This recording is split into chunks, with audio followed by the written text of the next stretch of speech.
Please be warned, there will be spoilers. Nani gives up Lilo to go to college.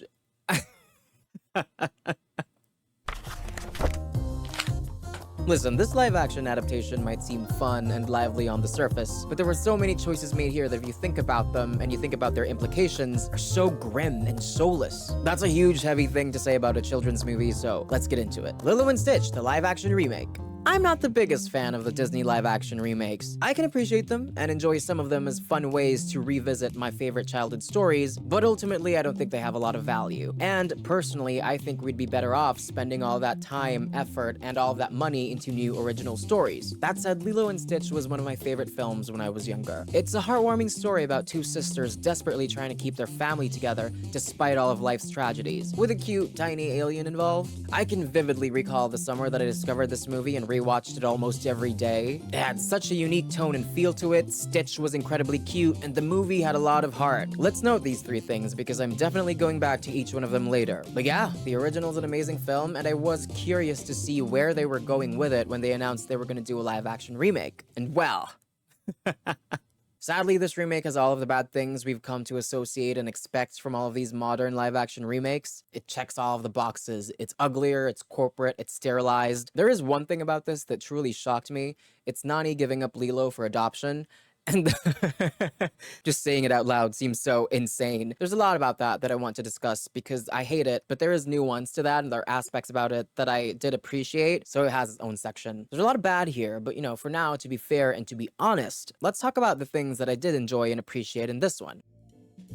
Part 1. The okay to good stuff.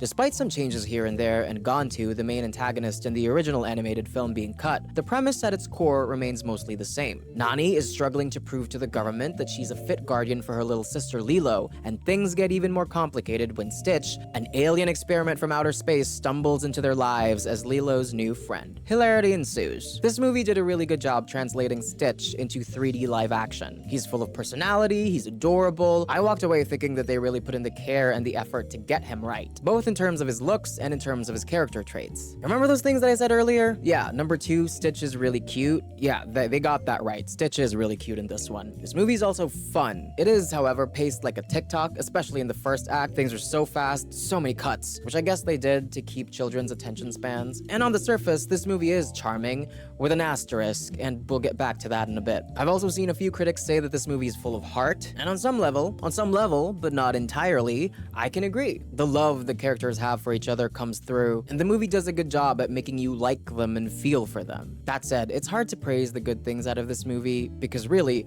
the good things out of this movie are just the things that it directly lifted from the original animated version. This adaptation has a lot of changes, sure. It has a lot of its own artistic choices that it made, but none of those changes, none of those choices are ever as powerful as the things that it directly lifted from the original version. The one real thing that I can praise out of this movie is the cast. I think they did a wonderful job at making you like the characters, and honestly, most of the charm and the heart that the movie has, outside of the charm and the heart provided by the bones of the original animated version, come from the performances of the live-action cast. Lilo was wonderful. She was so full of joy and mischief and life. Nani, I could really feel her struggle and her drive. The relationship between the sisters I thought was really strong, which is why it's so jarring later on when Nani gives up Lilo for adoption to go to college. And while we're talking about the cast, let me be a whore for a moment and just say my truth.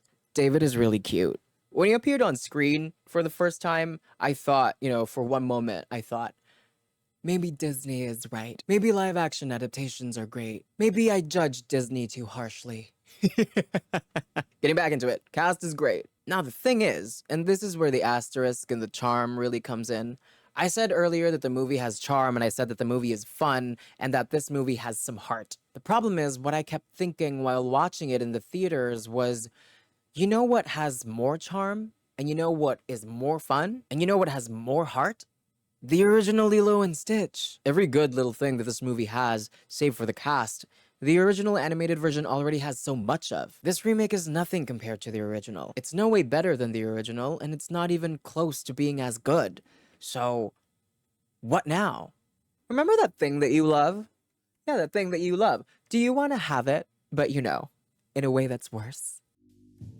Part 2. The visuals suck.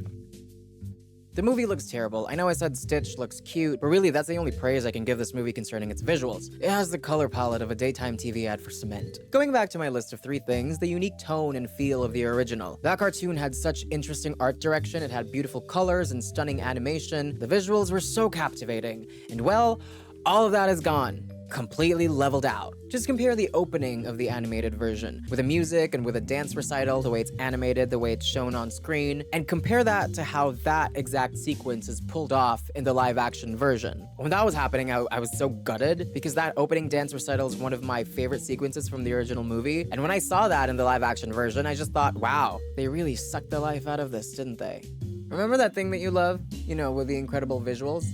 Well, we have it, but this time the incredible visuals are gone, you know, but you know, it's the same thing, just no incredible visuals. This movie looked like a TV movie in the worst sense of that sentiment. I've been seeing clips of the Wizards of Waverly Place movie on social media recently, I don't know why, but as I was watching this movie in theaters, I couldn't help thinking it looked very similar to that, a TV movie from 2009. But you know, the visuals are probably the way that they are because this movie was originally intended to come out straight to streaming. They made this movie with the intent of putting it out on Disney+, so yeah, it looks like a TV movie because it was meant to be one. They were also probably given a budget that could only support 1 CGI character for the duration of the whole film. We already have Stitch, he's a major character, and he has to appear for the duration of the whole film. But we have to save money on CGI, so we're gonna have to cut out Gontu. We can't afford another CGI character. And you know what? Pleakley and Jumba, they're gonna have human disguises now for most of the film to save on CGI money. Problem solved. Speaking of Pleakley and Jumba's human disguises. Part 3. Pleakley doesn't wear a wig, and all that implies. Before I continue, I just want to say if you're still enjoying this video, please consider leaving a like or a comment. I'm a small, tiny channel, and that would help me out a lot. Thank you. Maybe even subscribe. In the grim year of 2025, gender and sexuality discourse is a minefield. As a corporation putting out a product that you want to maximize profits on, you can easily guess why Disney didn't want to put Pleakley in a dress and in a wig for this movie. Even though that's a huge part of Pleakley's character, but hey, we're already making Jumba the straight-up bad guy, so at this point, who cares about changes, right? No hate to the director, I know he put it up on social media that he really tried to put Pleakley in drag, so this is all on Disney. Never mind the fact that Pleakley is an alien, so no, he isn't gay, he isn't straight, he isn't queer. Those are human-made concepts, those are rules that humans made up, and they really don't apply to a non-human being. Pleakley's an alien. But Pleakley's played by a man, and a man in a wig, that's gonna make the conservatives get mad, and they're gonna call him gay, and that's gonna lose us money, so no wig for you, Pleakley. But here's the thing, Pleakley not being in drag is just a symptom of a much larger issue that plagues this movie. Remember that sunburnt, bald tourist who always had his ice cream falling? Well, he's a native now. That might seem like an innocent, if not weird change, but if you think about it, the reasoning behind it is a bit depressing. We can't make him a tourist. We can't make a tourist a sight gag. We can't make fun of tourists when we as a company have hotels, resorts, and tourist destinations in Hawaii. We can't make fun of tourists when we're trying to get tourists into our hotels. And that just, I don't know, makes me sad, man. The original animated Lilo and Stitch only really scratched the surface on the issue, but it was always very visible that there were so many tourists there. The beach is full of them, Nani works at a tourist restaurant, and one of the deleted scenes we even see a bit of how ignorant these tourists are. Mahalo! Hey, speak English? Which way to the beach? Oh look, a real native! Lilo tricks them into thinking a tsunami is coming and scares them into running away, and what she says to justify her actions in the scene is so sad and heartbreaking.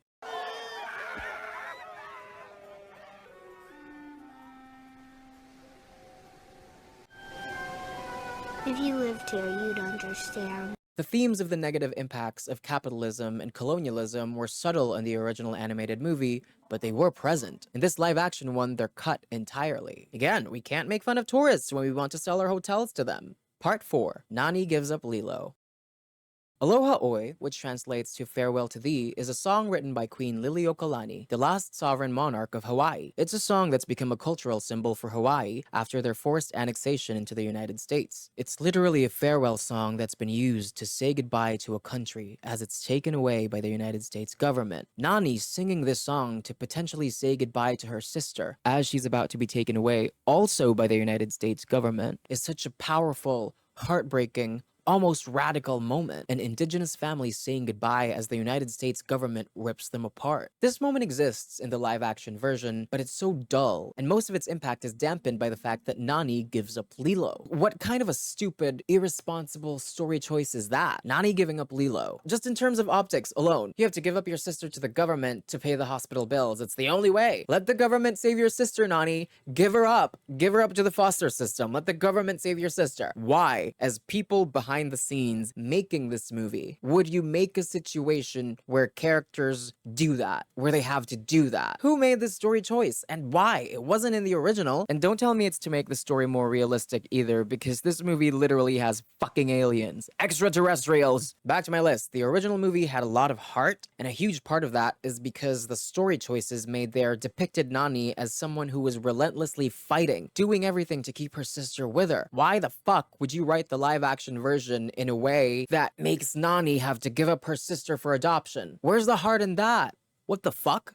On the other hand, Lilo does get adopted by their neighbor, David's grandmother, and I do appreciate that aspect. It highlighted the community that they had and the support that they had for each other as natives. Lilo gets adopted by a maternal figure that they've known for years. I can appreciate that, at least. It could have been worse. Lilo could have been adopted by a white family. Oh my god, that would have been the darkest timeline. Also, I can appreciate that Nani gets to go to college to study her passion. I'm always supportive of a woman following her passions and her interests, so that I can appreciate. But,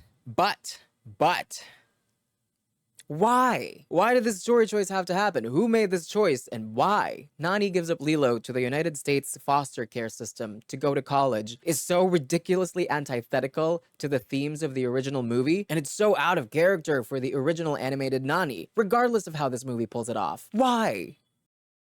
Part 5. Well, there's this recent trend in today's nostalgia bait media landscape where they take things you loved when you were young, remake it into live action, and make sure there's visual accuracy. That's very important. They make sure there's visual accuracy. They make sure things look the same by lifting design choices, or sometimes by even lifting scenes almost one-to-one, so that on the surface they look like accurate, faithful adaptations. But when you actually inspect them closer, you'll see just how much depth they've taken away, just how much of the themes they've gutted. And hey, it's because they want to make as much money out of this as possible. We're not going to talk about complex, mature issues because people are going to get uncomfortable by that and they're not going to want to pay to see this movie. And I get that.